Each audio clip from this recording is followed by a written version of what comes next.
I think that there is no doubt that we're actively fighting elements of a authoritarian government that are trying to take a foothold here in the United States. As folks who are interested in emergency preparedness, we are facing the possible emergency of propaganda creeping in and trying to rewrite history and what we know about our own history and science to feed the narrative that a Christo-fascist regime is going to be trying to sell us and is already trying to sell us. There have been executive orders that are limiting the access of libraries and are trying to forcibly take books from shelves. We've seen the Naval Academy actually take 400 books off of their shelves without any sound reasoning. Many folks got alarmed about Amazon's decision to not allow you to use a USB to download your digital books to a USB drive. And anybody who knows anything about the cloud and digital storage knows that with a flip of a switch, any online retailer or cloud maintainer can take your digital content and extract it. If a book is deemed inappropriate by the regime, those books can disappear from your digital library. With this and the threat of Christo-fascism knocking on the door here in the United States, it's important that one of the things we prepare for, one of the disasters that we are ready for, is the disaster of rewriting history through intense propaganda. Hi, if you're new here, my name is Brecky, and I teach emergency preparedness from an empowerment standpoint. I don't want you to be afraid. I want you instead to be calm and confident in any crisis. I have 4 kids, I have a degree in history, and I am also a homeschool mom at the moment, and I am deeply interested in the ways in which we support our communities through good education, good libraries, and good access to knowledge. Our education system, while being underfunded for literally decades, is now at the forefront of this new regime that wants to indoctrinate our children into being patriots. This is going to literally be a rewriting of history to make sure that we tell the story that we are white and Christian, and any deviation from that is not what America's about. Don't believe me? Go start reading Stephen Miller's remarks, which is odd because he's Jewish, but read some of his remarks, read Project 2025, read the Esther Project, which is also on the Heritage Foundation's website. Go learn a little bit about Christo-fascism.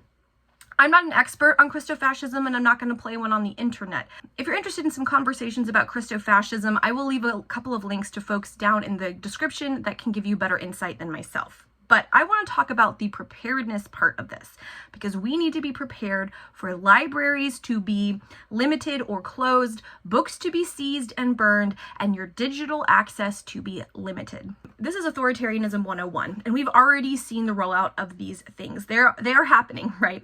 We've seen the limitation of libraries. There was already an executive order about that. We've also seen the librarian of the Library of Congress fired because Trump clearly doesn't know how the Library of Congress works, that it's not a lending library, it is supposed to be a copyright library, so they have everything there, even DEI.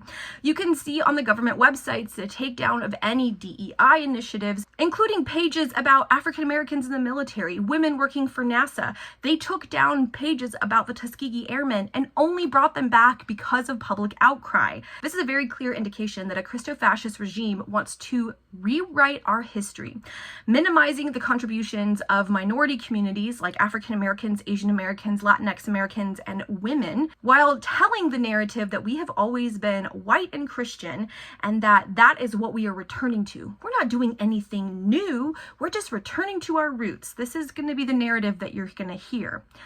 In so doing, they are absolutely going to try and tell you new history, gaslight you into thinking that what you know about history is incorrect. So I could spend this whole video talking about the problems of propaganda, but I hope that you take seriously the fact that propaganda, rewriting history, book burning, digital book burning, these things are already starting to happen, and they are an absolute pillar of regimes, right? Authoritarian regimes need to control what information you have so that they can tell you a narrative and you don't have a way to refute it. They're going to gaslight you into questioning the history you've been taught your whole life, what you know about the world, and they're going to indoctrinate your children into the regime's vision of the world. But you can fight back against propaganda, and one of the ways you can do that is by having physical copies of books.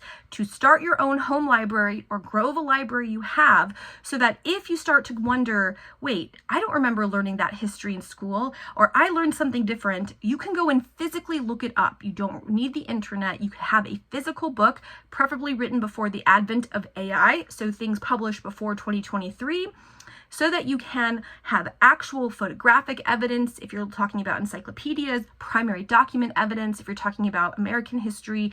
Have some books that you can use to help ground you and push against the propaganda machine that is already underway. I'm going to be giving you 3 categories of books that I think you should be collecting. I'm going to give you some broad examples, although absolutely get what you have interest in, you can afford, and what you have access to. I also recommend supporting secondhand sellers. If you have a used bookstore nearby, or if there are library sales close by, see what you can pick up secondhand. This is great because it gets books out of the landfills and things like that, right? Gives books second life, which is awesome, but also it's harder to track books that you buy secondhand, particularly if you pay for them in cash. They become just things that you own that nobody knows about. They're not keeping tabs. Now, I want to preface that a lot of the books I'm going to be showing you are children's books because you're in my little tiny closet office, and I do still homeschool my kids, so a lot of these are children's books that we are using, but we do have a plethora of adult versions. This is just what I have quick and easy access to give you some ideas. So the first genre of books are history books, particularly U.S. history books. My recommendation actually is to see if you can find a solid high school or college textbook that has photography in it, it has pictures, and has pieces of primary documents. Now, it would be awesome if you went out and bought like collections of primary documents, like collections of speeches, the Federalist Papers, the Constitution. Actually, you should have a pocket Constitution at home all the time, and a Bill of Rights. But I think if you were only going to invest in one item, it might be best for you to invest in a U.S. history textbook that covers all of U.S. history. Are these imperfect? Yes. Are they biased? Yes. But if you can get something before 2023, if you can get a slightly older textbook, then you know that none of the images are generated by AI. And if anyone says, oh, that image of an enslaved person who's been beaten, right? There's a very famous image a lot of us grew up with of the back of an enslaved man that has been filleted by his owner. You can argue that this couldn't have been AI generated because the regime will say those are fake news, but we know that they're not fake news because the book was printed before the advent of AI. So these are some of the ways that you're going to need to resist propaganda, right? You're going to need to resist what the regime is trying to sell you. So I think a really good U.S. history textbook is very helpful, especially one with pictures and bits of primary documents. If you're only going to invest in one book, a good comprehensive high school or college level U.S. history book will be your best investment. Now, if you are someone like me that's going to grow a home library, that you're interested in having several books, not just that one catch-all, then here are some recommendations. These are not necessarily these specific books, but these types of books for you to have on your shelves. So in addition to that really solid U.S. history textbook, I suggest getting books that highlight the experience of minorities. So A Different Mirror, this is A History of Multicultural America by Ronald Takai. This is the young person's edition because I have young children and we are using this for school. But this is a great book to have that is going to look at different minority communities and their contributions and their struggles in the American history context. In that same vein, Howard Zinn's a History of the United States. This is biased, right? These are being written with a particular perspective, and this one is workers' rights. Like, this is absolutely going to be focusing on the rights of workers and unions. It has a bias, all things do, but you should probably have a copy of this because it's the kind of thing that's going to get banned, right? It's the kind of thing that's going to probably disappear. If you don't know what the Battle of Blair Mountain is, go look it up and then ask yourself why you weren't taught that in school. It's the exact kind of thing that a middle schooler would get super excited about. And yet, if you don't know about it, think about why that was never mentioned. Maybe it's because it's pro-union and we don't want strong unions in the United States. Just a question. But these are the kinds of books that are written from a very particular perspective that are going to highlight the struggles that I think we should have. Now, I have on order a book of African American history and Indigenous American history. They just haven't arrived at my house yet, but I am going to be trying to collect lots of different American histories from minority perspectives to have them to augment the whitewashed American history that my kids are definitely going to be exposed to with the regime. I also think grabbing something like this, now this is a children's encyclopedia of American history. This is a visual, a really lovely visual. and it has, you know, it's got pictures in it and timelines, and this is published, like I said, before 2023, so you know that these are not AI generated images. I think getting something like this, getting the actual adult version, the full one from Smithsonian is great, or any other version of this. But again, what you want are materials that could become banned. They could start coming and collecting these and taking these off the shelves, because the narrative in here that is telling a more honest history, not perfect, this is still got a lot of flaws, but this more honest history is going to conflict with the Christo-fascist history that is likely to be rolled out. So having something that you can go and you could look up and say, okay, this was real, right? The things that they're telling me are true. The things that I'm reading about in these old textbooks are accurate. I'm not crazy for remembering that slavery is bad, right? That slavery was harmful, that slaves weren't treated awesome, right? I know that that was wrong. The textbooks remind me that it's wrong. So when I hear that it was actually a good thing, it was beneficial, I can push back against that propaganda. So that's why these are all really important. Now, you might want to limit yourself to American history, that's fine, but if you want to go further afield, there are some broad categories I would recommend. Just like with US history, getting a nice big encyclopedia of world history will be helpful. Again, this is a children's book of world history, so this is something that I'm using with my little kids. But you could get an adult version of this. There are several different kinds, but getting some history textbooks that can tell you accurate world history, particularly if you're interested in the Crusades so that they cannot reinterpret what was happening there, might be useful. But just, again, giving yourself touchstones so you know what accurate history is compared to the propaganda that the regime is going to be rolling out. You have a way of being able to test that, of reminding yourself of what is true.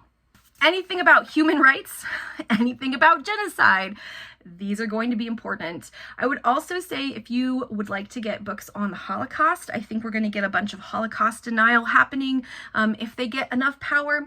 But something like this, I think, is really important, because it reminds us that genocide is real, that we have categories of genocide for a reason, that no culture is immune to doing violence to one another, and that we were a part of some pretty awful stuff, right? We were party to some pretty terrible things. So having a book like this or others that remind us of the real consequences of governmental violence and mob violence are real. And I think having them before they are banned and burned is important. Other books I think are important are things like this. Books about feminism, books about women's rights and contribution, books about women really doing anything, and the accurate history of women's fight to have representation. One of the major talking points right now in super conservative movements, the super conservative online space, is to blame our problems on women voting. I've seen women influencers saying, this would all be better if we didn't have the right to vote, but since we do, and then they go and launch into why you should be conservative. Y'all, there is a push for headship voting. That means that a man as a head of a family is the one that gets to vote, and everybody underneath him has to depend on the man as the head of the family for a vote. This disenfranchises not only the wife in a heterosexual union, but any children. Children tend to be more progressive, right? So this is a goal to disenfranchise literally everybody but landed men. What does that sound like? So grab books on feminism, grab books on womanist theory or intersectionality. Anything like that you think is going to be pushing some buttons. Actually get a book on critical race theory and see what it has to say. Those are the kinds of things that are going to evaporate from the shelves once the regime gets more control. Y'all, I know that when I say the regime getting control, it sounds like something insane. Honestly, I'm not an alarmist. I'm not even someone who thinks that, I would never have guessed that this was possible, to be honest with you. The fact that we are in the year of our Lord, 2025, and the Republican Party is the party in favor of book banning, massive censorship, and is breaking Medicaid is just flabbergasting to me. I mean, they're everything they said they hate. They're literally running off our best and brightest PhDs and researchers into the arms of communist China. If you don't know about Hong Kong University telling Harvard students that they can come and finish their research there for free, you should look that up, because we were fighting communists, except now we're taking the smartest people in the country and they're running to the communists because we're worse. Another type of history book that you should be getting are collections of writings, essays, and primary documents. This is a collection of Martin Luther King's writings. I have at least 3 different collections of his writings. This one is meant for students. But again, Martin Luther King is great. Malcolm X is great. You could get the writings of George Washington, Thomas Jefferson, the founding fathers, so you can prove to yourself that George Washington really did write to Moses Esches and said, bigotry will have no quarter here. You can actually read what Martin Luther King wrote in the letter from Birmingham jail. You can actually read primary sources, read the Gettysburg Address, read all these different things, the March on Washington. Read these primary sources so that if someone tries to tell you a different history, you can go back and say, no, the actual document says this. Why are you misinterpreting it? Why are you rewriting it? I think that that's important.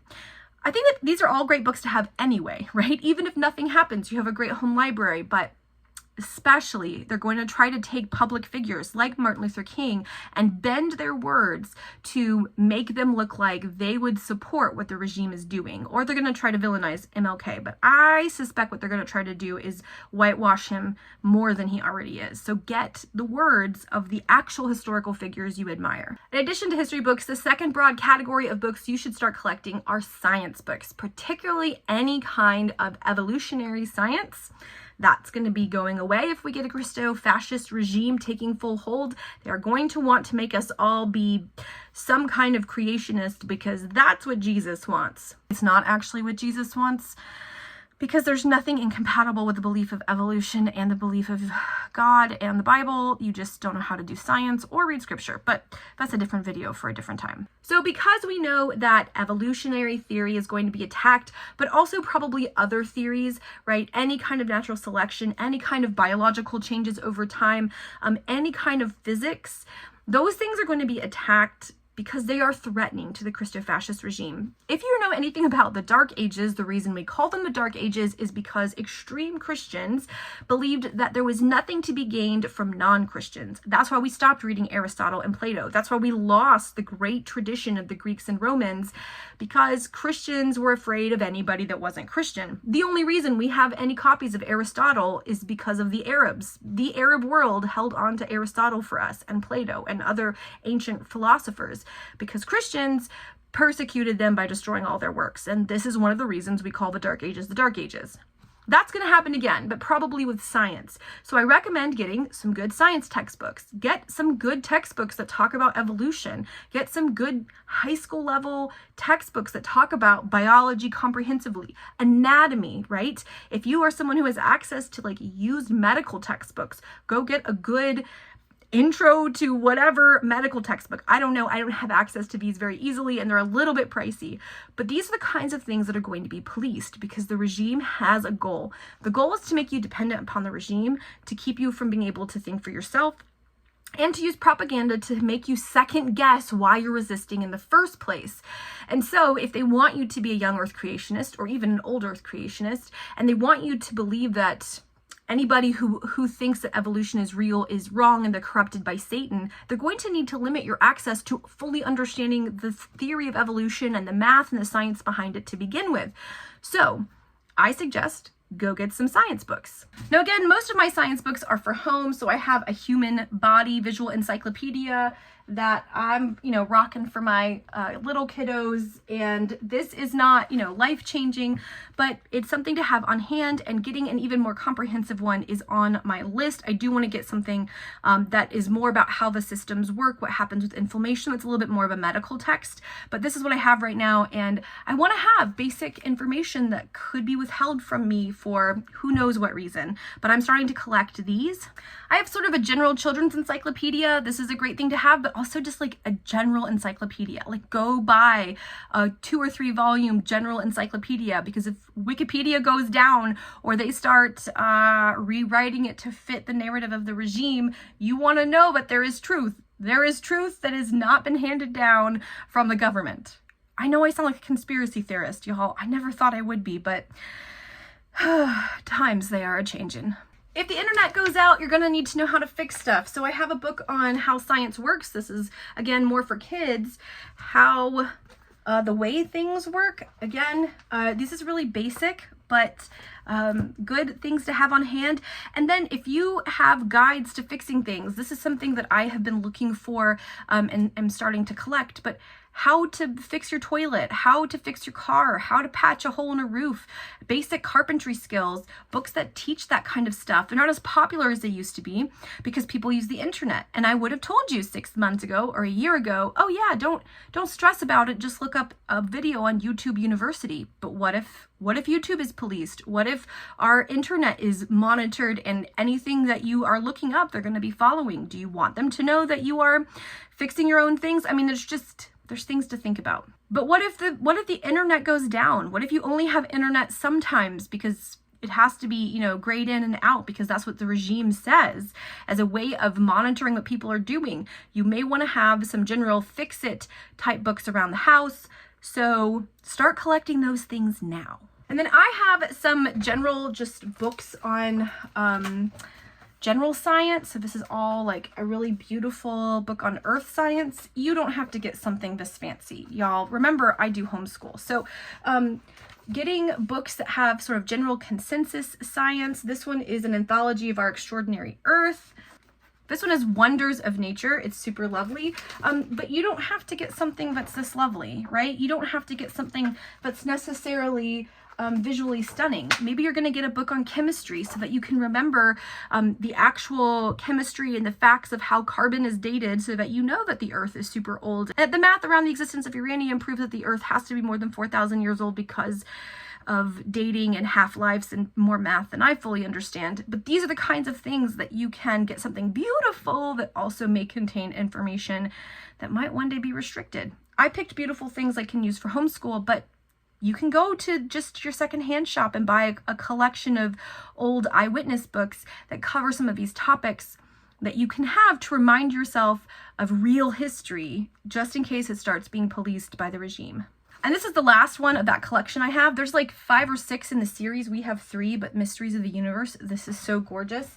But it has pictures and information.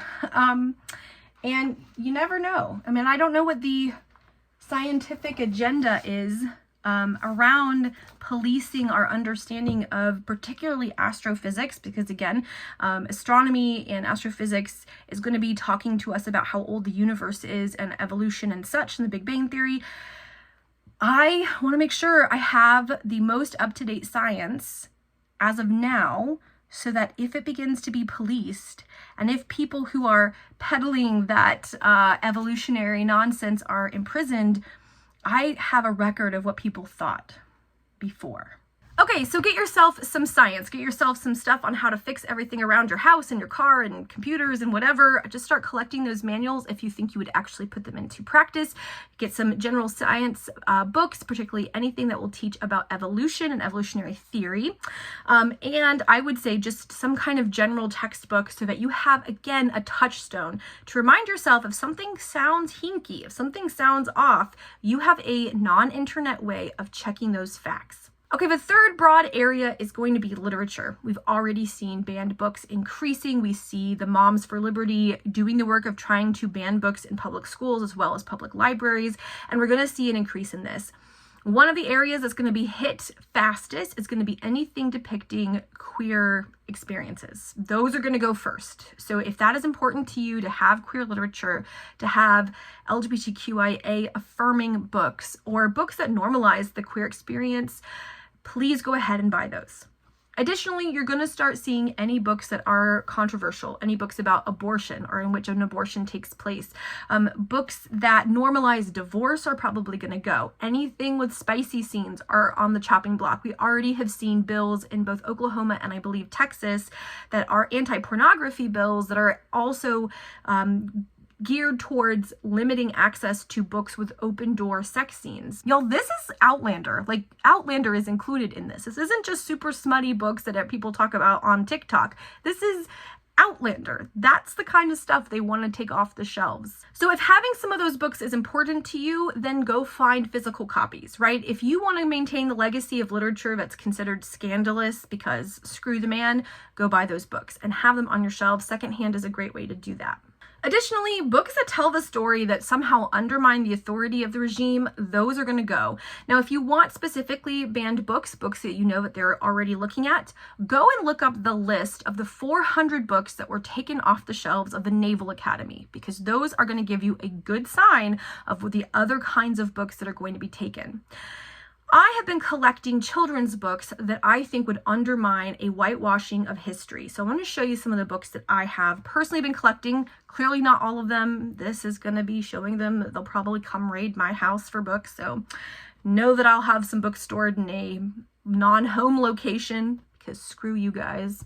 So one of the first ones is I have an actual copy of the Diary of Anne Frank. I don't know if people are just trolling on the internet or they're really that dumb, but people think that this is fiction. This is nonfiction. This is her actual diary because she was actually a Jew who was hiding from Nazis and she actually died in a concentration camp. I have a physical copy of this so that we don't forget. I also have a book on critical thinking. I'm going to be investing in more books on critical thinking and how to teach critical thinking and how to engage in it in ourselves. But this is a pretty new one. Any kinds of books that are going to help engage in logic and critical thinking, definitely pick some of those up. Here are just a couple of the children's books I have. Dolores Huerta, A Hero to Migrant Workers. I got this one recently. Minty, this is the story of a young Harriet Tubman. Again, we're going to rewrite our history in which we try to make slavery not look so bad, and we need to know more truth. A Black History, an ABCs of Black History. I got this one also pretty recently, and we're going to need to know actual history, right? We're going to need to know actual history, and this has like more background. And so since I have little kids, this is a more gentle way for them to approach African-American history and the African-American experience. So those are just some of the books that I have on my shelves. Again, these are the books that are just sort of right here in my tiny little home office because I do have a bunch of children and I'm homeschooling half of them. But I do have more books, and I used to be a professor, so I have a ton of books scattered throughout the house that cover these three categories. Ultimately, you want to prepare yourself for a lack of access to the internet, a lack of access to your library, and a digital and physical book burning. Because the regime is going to want you to believe what they tell you to believe. And the best way for propaganda to be reinforced is to not have a way to disprove the lies. You might know it's a lie, but if you can't prove it's a lie, you begin to second guess yourself. And that is how propaganda takes hold.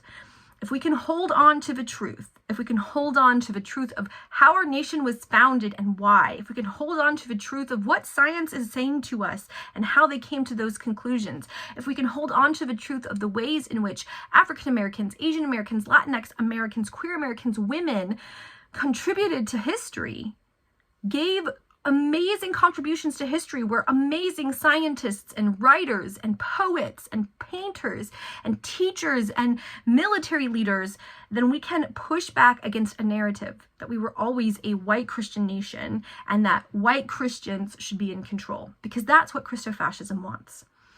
We don't have to say yes to that. And one of the ways you can do it, one little tiny way that you can prepare for the emergency of propaganda, is by having the physical books to push against propaganda and, to prevent us from sliding into our own dark ages. Friends, I hope that you are all well. Comment down below and let me know if you have any essential books that you would definitely recommend to someone who is building their propaganda preparedness library. That's basically what this is. I'd love for us to share ideas. Again, these are not necessarily recommendations for specific books in this video, more types of books. But if you have a specific book or two that you think would fit some of our requirements, definitely leave them down below. I hope that you are all doing well. I hope that you are finding ways to take care of yourselves in a time in which it seems like we can't catch a break. I hope that you are staying safe. And until the next video, y'all, happy prepping.